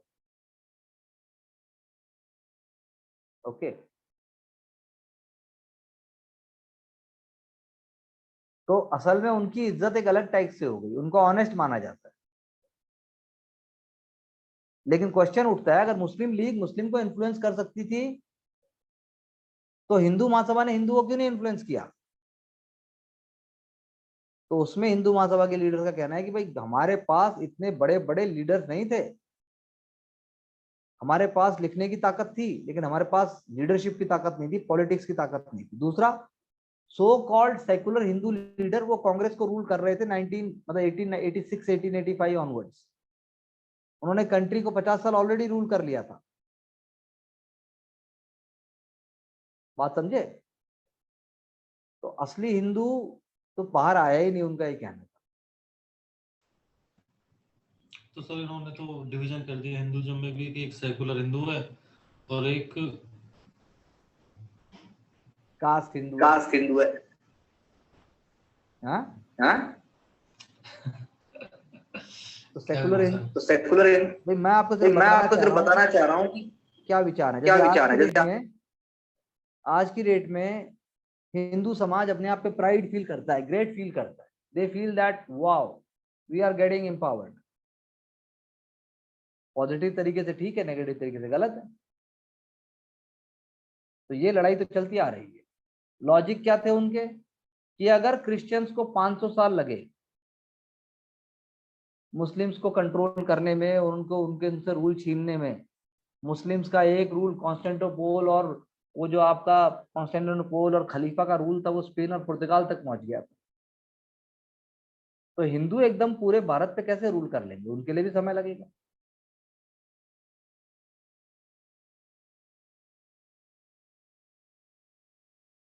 लेकिन हिंदू रूल की बात नहीं होती ना सर, डेमोक्रेसी की बात हो रही है। हाँ तो वो तो हो ही रही है। हिंदू महासभा का कहना है कि मुसलमान भारत का मुसलमान साथ रहे, बढ़िया तरीके से रहे और अपने ईमान को फॉलो करे, अपने धर्म को फॉलो करे, लेकिन ब्लाइंडली उन इस्लामिक प्रैक्टिसेस को ना फॉलो करे जो दूसरे धर्म को कष्ट देती हैं। साथ रहिए। अगर वो हिंदुओं को मुसलमान में कन्वर्ट करेंगे, अगर वो हिंदुइज्म को डिनिग्रेट करेंगे, अगर वो हिंदुइज्म को नहीं समझेंगे तो फिर तो दिक्कत है। समझे? आप समझे मेरी बात को? Yes sir. ये है सारा मुद्दा। मैं आपको बताना चाह रहा हूँ। अब जैसे वो कहते हैं कि किसने पाकिस्तान को क्रिएट किया? किसने पाकिस्तान को क्रिएट किया? अरब्स ने नहीं किया, हिंदुस्तान के मुस्लिम्स ने किया। जिन्ना कौन थे? जिन्ना के ग्रैंडफादर, ग्रेट ग्रैंडफादर हिंदू थे। बेनजीर भुट्टो कौन थी? वो एक हिंदू राजपूत थी। भुट्टो जूनागढ़ वाले थे। तो ऐसे लॉजिक देते हैं वो। तो every Muslim nation must come to modern science, और जैसे ये मॉडर्न साइंस के पास आएंगे आगे बढ़ते चले जाएंगे। एक एग्जाम्पल भी उन्होंने दिया था, मुझे याद है, मैंने पढ़ा था एक बार एक आर्टिकल में। हिंदू महासभा के जो लीडर थे उनका कहना था कि शुरू में जब टेलीफोन आया तो इस्लामिक वर्ल्ड ने, सऊदी अरेबिया ने टेलीफोन यूज करने से भी मना कर दिया था, क्योंकि उन्होंने कहा था ये कुरान में नहीं लिखा है। अब कुरान में तो पता नहीं क्या क्या नहीं है, इट इज अन इस्लामिक। तो उनका कहना है कि आप अपने रिलीजन में जो लिखा है उसको फॉलो कीजिए, लेकिन आप भारत में रहते हैं, भारत की तहजीब, भारत के कर्म, भारत के विचार, उनको भी वैल्यू कीजिए। पाकिस्तान क्रिएट करके उन्होंने रिलीजन को डोमिनेट करना सिखाया, इंसानियत को नहीं। हाँ,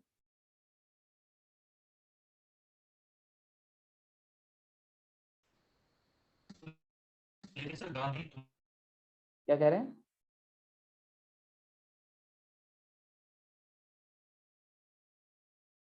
और हिंदू महासभा बाकी लीडर्स ये भी कहते हैं कि इंडिविजुअल मुस्लिम अच्छा है, अच्छा हो सकता है, बात ग्रुप की हो रही है, बात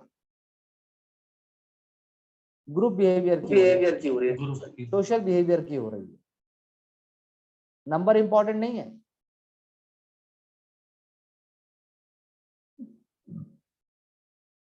बात समझ आई मेरी?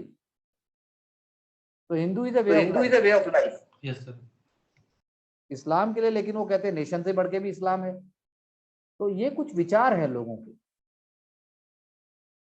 प्रशासन जिस पे अपना कार्य भी करता है कि नमाज कहाँ होनी चाहिए। आपके यहाँ गुड़गांव में इशू था ना अभी थोड़े टाइम पहले तक, या अभी भी है? अब तो गर्मी बहुत ज्यादा है, अब करो। हैं? जी, क्या करना सर? वीडियो ऑन कीजिए। मैं कह रहा हूँ कि अब करो ना तुम। तो पॉइंट ये है समझने की बात, सारी कम्युनिटी को मिलकर रहना है, लेकिन हर राष्ट्र के कुछ नियम, हर राष्ट्र के कुछ आत्मविचार होते हैं, उनको साथ लेके चलना पड़ेगा। ऐसा डिमांड है आने वाले भारत का भी और प्रशासन का भी और सबका।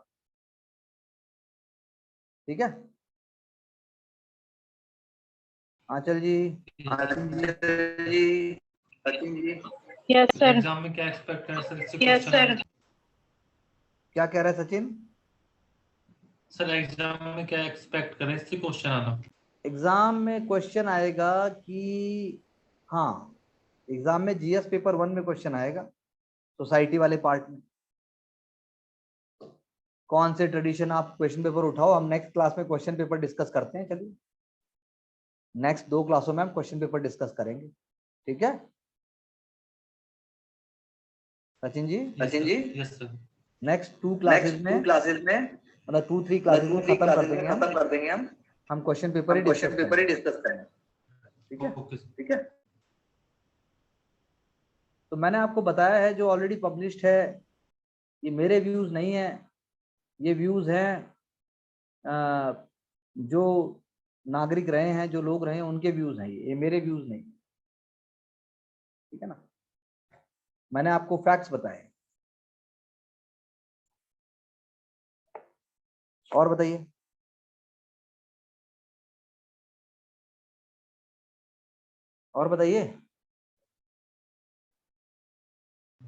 Hello yes sir. Sachin ji, आज के लिए और हो गया पूरा। मैं आप क्वेश्चन पेपर उठाऊंगा। Okay sir. और फिर बस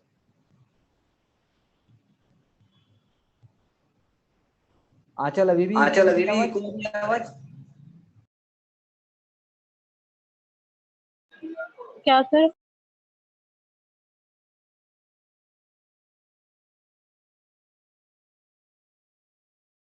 कोई डाउट है सचिन जी?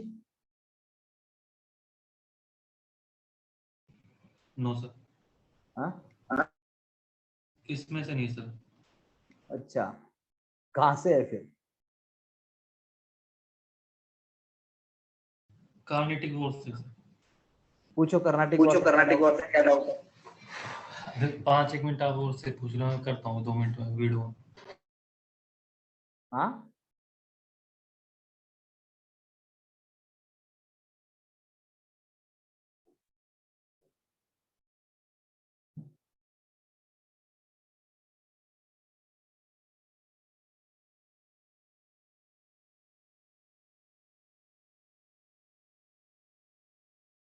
कर्नाटिक वॉर्स जो थे, जिनको हम एंग्लो फ्रेंच वॉर्स भी कहते हैं, दे वर द वॉर्स जिनमें कई बैटल्स बड़ी इंपॉर्टेंट हैं,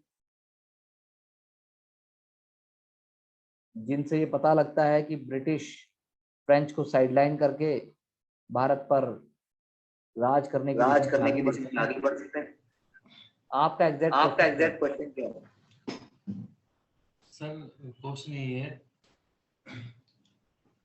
जिस टाइम पे सर ऐसा चल रहा है कि स्टार्टिंग में फ्रेंच ठीक खेल रहे हैं सर, ठीक है, वो सादत खान है, उसके बाद दोस्त अली पे जब ये राघोजी भोसले अटैक करता है और चंदा साहिब को ले जाता है, तो उसको भी वापस लाते हैं और कर्नाटक में बैठाते हैं।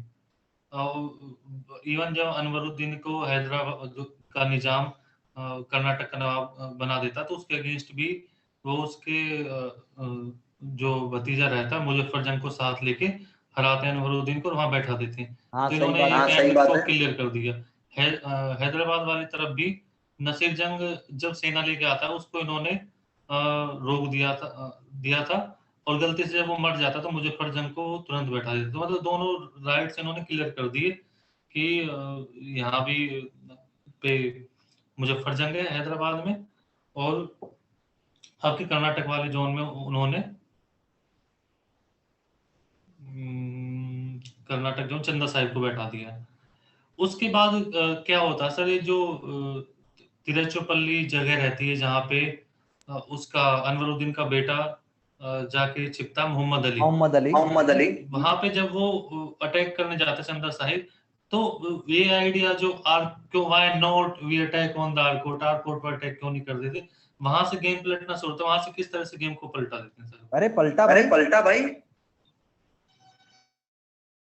आप हो चंदा साहिब और आंचल है मोहम्मद अली, आप इसके पीछे भाग रहे हो, और मैं हूं रॉबर्ट क्लाइव, और हम अभी मोहम्मद अली को बचाने में लगे हुए हैं। आपको मैंने म्यूट पे किया, क्या कह रहे हो आप? फिर ये तिरुचिरापल्ली में चली गई, मैंने वहां घेराबंदी कर दी। आपने कर दी? Yes sir. अब मैं म्यूट इसलिए कर रहा हूँ, कोई बात नहीं।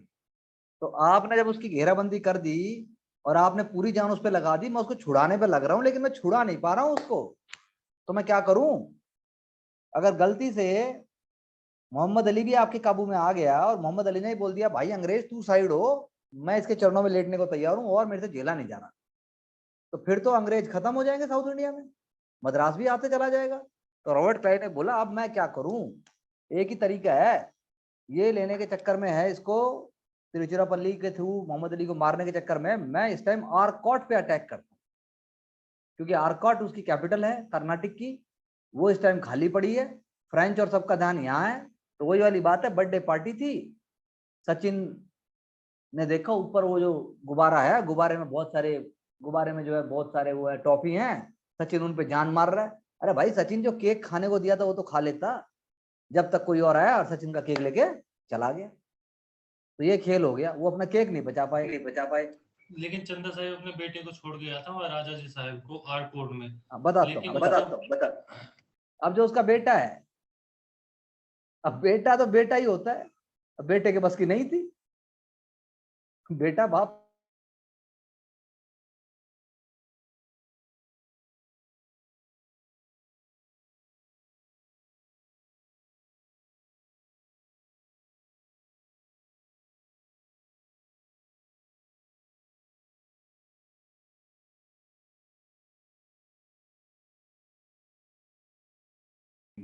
इतने पावरफुल नहीं थे ना कि आप तिरुचिरापल्ली के एक ही दिन में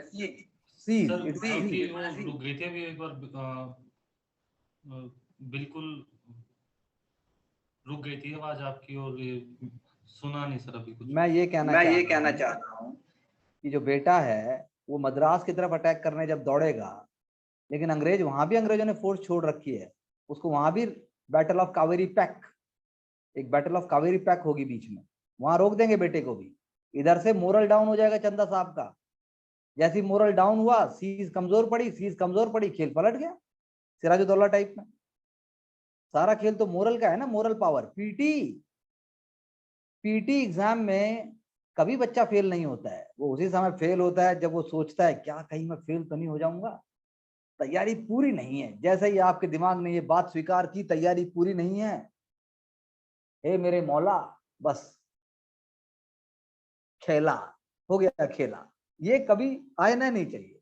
अंग्रेजों के माइंड में ये नहीं आया, रॉबर्ट क्लाइव के माइंड में ये नहीं आया मैं हार जाऊंगा, मुझे क्या करूं क्या। और उसने सोचा ये कर सकता हूं, उसने वो कर दिया। वो कर दिया तो चंदा साहिब भी हाथ में, तिरुचिरापल्ली भी हाथ में, मोहम्मद अली भी हाथ में, बंगाल भी हाथ में, और वो खेल पे खेल खेलते चले गए। तो ये तो भाई जिसे कहते हैं एटीट्यूड होता है। कोई ज्यादा डिफेंसिव, फ्रेंच की सर स्ट्रेटेजिक हार थी। बिल्कुल फ्रेंच की स्ट्रेटजी में प्रॉब्लम था। पहली बात तो इतने कॉन्फिडेंट नहीं थे, लीडरशिप अच्छी थी, रिश्वत भी ले लेते थे। उसके बाद उनकी जो कंपनी का स्ट्रक्चर था वो पूरा का पूरा इंपीरियल था। इनका कंपनी का स्ट्रक्चर एक जॉइंट स्टॉक कंपनी की तरह है, यानी फ्रांस की कंपनी का स्ट्रक्चर नेशनल स्टॉक एक्सचेंज की तरह था। वो चित्रा रामाकृष्णन जो कहती थी योगी जी से ईमेल आ रही है और योगी जी उसके बगल में बैठा हुआ है, वही वाले खेल हो गए ये। ठीक है, और डाउट्स भी फिर भी उसके बाद भी इनके पास निजाम बचता है हैदराबाद में। तो मुजफ्फर के बाद सादत खां जो आता है उसका बेटा, उस टाइम भी सब कुछ नहीं आ रहे थे, फिर वहां से रिकवर क्यों नहीं कर पाते फ्रेंच? वहां से रिकवर कैसे करेंगे जब बसी जैसा महान खिलाड़ी है, लेकिन उसके पास भी उतनी ही पावर है जो कलेक्टिव फ्रेंच पावर को नहीं दर्शा रही है। समझिए ना, फर्स्ट एंग्लो फ्रेंच वॉर से जो फाइनल एंग्लो फ्रेंच वॉर हो रहा है, थर्ड वॉर तक, तब तक सिचुएशन बदल चुकी है। पहले पीटी की तैयारी हो रही थी, अब बच्चा मेंस भी पढ़ चुका है। अंग्रेज मेंस पढ़ चुके हैं, अब वो सिर्फ पीटी के क्वेश्चन नहीं सॉल्व कर रहे हैं, मेंस के आंसर भी लिख रहे हैं वो। और फ्रेंच जो है सिर्फ पीटी के क्वेश्चन सॉल्व कर रहा है, तो कैसे मुकाबला कर पाएगा उसका? कुछ ना कुछ तो लिखना भी पड़ेगा ना। तो बसी जो है वो हैदराबाद पास होने के बावजूद नहीं कर पा रहा, क्योंकि ब्रिटिश ऐसा नहीं है ना सिर्फ मद्रास में है, बॉम्बे में ब्रिटिश है। उसके बाद जो है बॉम्बे में नहीं है इस टाइम पे, आई मीन टू से बॉम्बे प्रेसिडेंसी है सिर्फ छोटा मोटा, सूरत के बाद बॉम्बे में बन गई थी। तो राइट टाइम पे राइट कैलकुलेशंस, ज्यादा करेज ना दिखाना, ज्यादा जोश ना दिखाना, तरीके से अपने उसको यूज करना, एम्युनेशन को यूज करना, सारे लीडरशिप में कॉन्फिडेंस रहना, अपर लीडरशिप को हर बात के लिए ब्लेम ना करना। ऐसा नहीं था फ्रेंच में। बसी से पहले जो अपने डुप्ले को ब्लेम कर दिया गया। डुप्ले जब हटा तो तब तक दूसरा आदमी आएगा, चीजें संभालेगा, वो गेम ही नहीं समझ पाएगा। वो आता है गोडेहू। हाँ, गोडेहू। तो कोई नहीं, ये तो आपको बहुत ज्यादा पता है, इतने से तो पीएचडी हो जाएगी। और बोलिए आंचल जी, आपका कोई दीपिका जी, आपका कोई प्रश्न?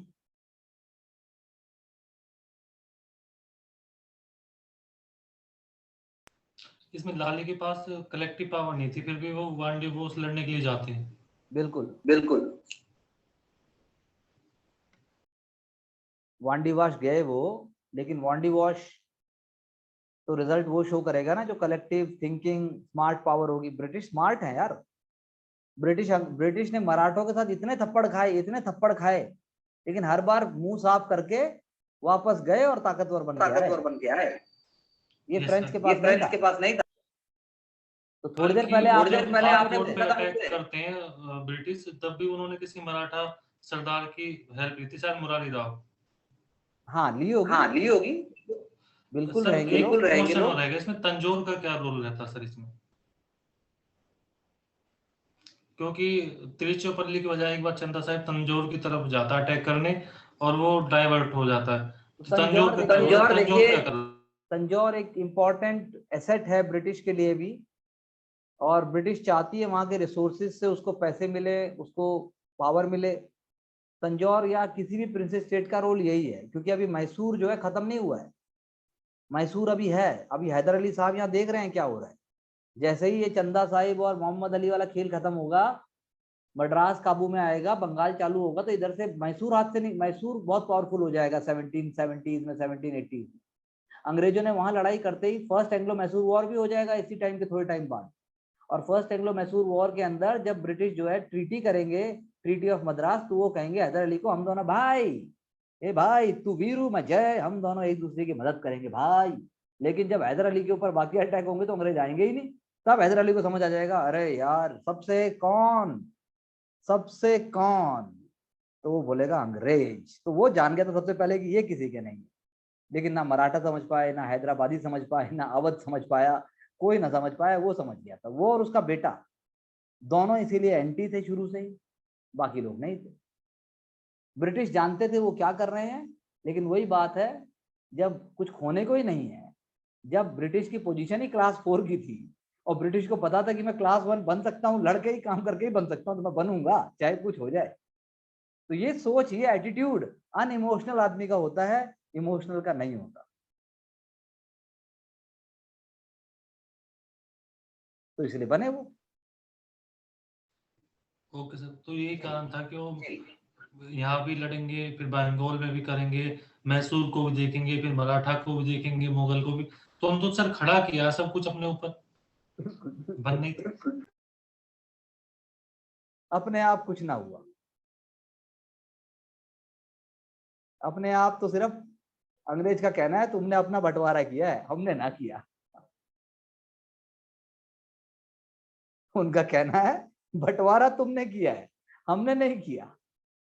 अरे भाई हिंदुस्तान का बंटवारा छोड़ो, पैलेस्तीन की प्रॉब्लम अंग्रेजों की दी हुई है। सारे विश्व के जितने मुद्दे हैं जो आज तक सॉल्व नहीं हुए, सभी कॉलोनियल पावर्स के दिए हुए। पैलेस्टीन, अफ्रीका की problem, south Korea, north Korea, ये सब सारे वर्ल्ड के जो फ्लैश पॉइंट है, इसके पीछे बड़ी पावर्स हैं, समझे? Yes sir. और बताइए और कुछ? No sir. Wonderful, good questions, very vigorous, very mindful. अब फैक्ट पढ़ने होते हैं, इसके अलावा फैक्ट एक बार पढ़ जाइए, आधे घंटा एक बार दो, 1 घंटा एक बार दो, सारा रिकवर हो जाएगा, सारा रिवाइज हो जाएगा। क्योंकि आइडिया क्लियर होना चाहिए कौन क्या कर सकता है, क्यों कर सकता है, और फिर हम देखते हैं उसको। और मेरे लायक कोई सवाल किसी का?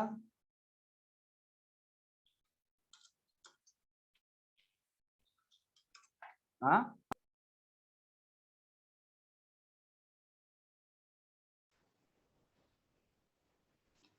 सर कांग्रेस और क्या कर सकती थी सर?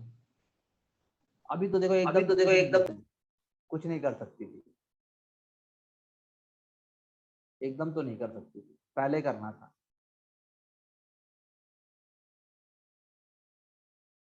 पहले किया नहीं।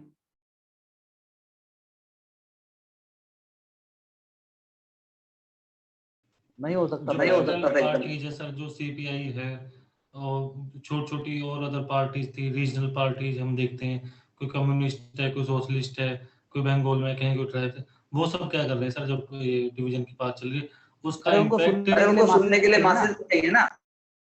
मासेस जो हैं वो कांग्रेस की सुनते हैं। हिंदू महासभा ने भी तो यही कहा, हमारे पास लीडरशिप नहीं थी जैसे कांग्रेस के पास थी, सत्ताधारी पार्टी तो वो थे, हम क्या करेंगे, हमारी सुन कौन रहा है? तो मास को इन्फ्लुएंस करने वाले भी तो कांग्रेस हैं, ये है ना प्रॉब्लम। और लोगों पर क्या प्रभाव था सर? लोगों ने किस तरह से देखा सर जो डिवीजन हुआ? दुख लोगों से की प्रतिक्रिया क्या थी? दुख से देखा, बहुत दुखी हुए लोग, और तो क्या है। नहीं, वहां रहने वाले जो उनको ही नहीं पता कि मैं इंडिया में हूँ या पाकिस्तान में हूँ, जो उन जगहों पर थे जहां से उनको जाना था, उनके सामने आई समस्या और उसके लिए क्या क्या कदम लीडर्स की तरफ से उठाए गए सर? आज भी नहीं उठाए गए हैं, आज भी सुलझाने के लिए, आज भी है मुद्दों को सुलझाने के लिए सर। तो आज मुद्दे आप जब सुलझाओगे ना, जब आपके पास रिसोर्सेज होंगे। नया नया राष्ट्र बना है, रोटी सब्जी मिल जाए बस, क्या कर लोगे? ना पुलिस है, ना कोई इंटरनेशनल लॉ एंड ऑर्डर है। यूएसएसआर और अमेरिका अपना संभालेंगे कि तुम गरीब देश को देखेंगे कौन मर गया कौन जी गया? ट्रेन जाती थी और लाशों की भर के आती थी, थोड़ा बहुत चल रहा था। इंडिया ओलंपिक एग्जाम में तो ऐसा नहीं लिख पाएंगे सर। एग्जाम में इसलिए क्वेश्चन जो आएगा उसमें आपको कुछ ऑब्जेक्टिव वर्ड्स बताने, 150 वर्ड में तो लिखना है। हमने 150 वर्ड जितना चर्चा कर लिया। Okay sir.